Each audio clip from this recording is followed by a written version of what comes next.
మన ప్రేమని గెలిపించుకోవటానికి నేనేం చేశానో తెలుసా? ఆ రోజు అప్సరా ఏంట్రా అలా ఉన్నావు? Any problem? నథింగ్ అన్నయ్య. మేమందరం కలిసి నీకు ఒక మంచి అబ్బాయిని సెలెక్ట్ చేసాం. అవునే, అతను నీకు బాగా తెలుసు.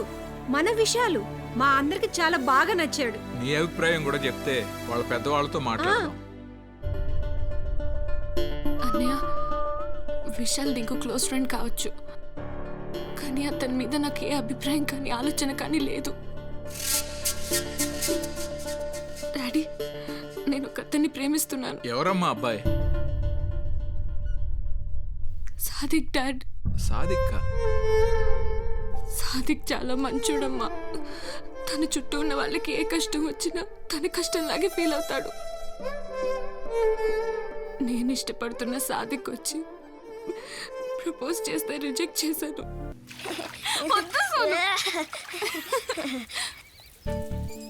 రేయ్, అప్సర అంటే నాకు చాలా ఇష్టం రా.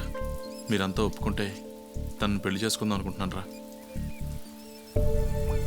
నీకు తెలుసు కదరా, చిన్నప్పుడే అమ్మ నాన్న చనిపోయారు.